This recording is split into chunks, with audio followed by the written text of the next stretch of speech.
नमस्कार मंडळी, कसे आहात सर्व? मजेत ना? चला आता चाललाय आंब्याचा सीझन, तर करूया आंब्याच्या पोळ्या. ही मस्त लागतात सारण भरून, ते पण सारण करूयात. इथं आंब्याचा रस काढून घेतलेला आहे आणि गरात चांगला असा भाजून घेतलेला आहे. ह्याच्यातच आपण वल्लं खोबरं घालायचं आहे, माझं राहिलं होतं म्हणून वल्लं खोबरं सेपरेट भाजून घेतलेलं आहे, बघू शकताय. आता हे थोडंसं कढईत पाणी घेतलेलं आहे, गरा चांगला भाजून घेतलेला होता आणि आंब्याचा जो रस केला होता तो घातलेला आहे.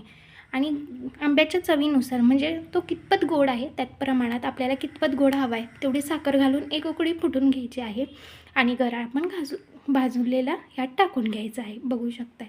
आणि मस्त असा शिजून द्यायचा आहे. इथे एवढा रस राहिलेला आहे. इथं गरा आपला रेडी आहे. आता मळूयात कणिक आणि आपला तो शिरा आहे की नाही तो थंड होत आहे. इथं आंब्याचा रस मी घेऊनच मळत आहे. बघा इतके सॉफ्ट मळून घ्यायचं आहे डो, किती मस्त आणि सॉफ्ट झालेला आहे बघा. आणि 5 मिनटं थोडा मुरून द्यायचा आहे. मरल्यानंतर मग आपण चला करूयात. बघा इथं एक उंडा घ्यायचा आहे आणि जे सारण केलं होतं ते यात भरून घ्यायचं आहे. असं भरून घ्यायचं आहे आणि पूर्ण असं पॅक करून घ्यायचं आहे, जिथनं असं गरा निघला नाही पाहिजे असं. आणि ही पोळी फुटत नाही काय नाही. तुम्ही माझे व्हिडिओ तर बघता पण सबस्क्राईब करायला बहुतेक विसरता आणि लाईक करायला, तर प्लीज सबस्क्राईब करा आणि लाईक करा.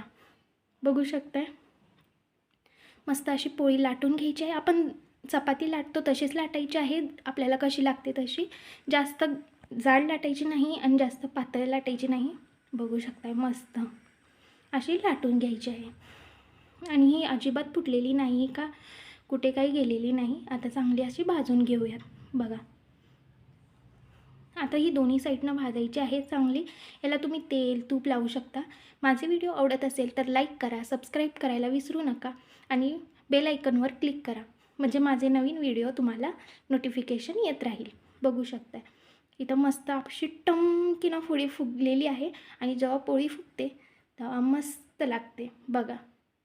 मस्त ना? आणि ही चुलीवर केलेली आहे. चुलीवरच्या पोळ्या मस्त लागतात, चवीला लागतात म्हणून. बघा मस्त ना? एकदा नक्की ट्राय करा आणि कशी झाले ती कमेंटमध्ये नक्की सांगा. बघा आता ह्याच्यातलं सारण बघा कसं दिसतंय ते. मस्त ना? खूपच छान लागते ही, चवीला लागते. एकदा नक्की ट्राय करा. धन्यवाद.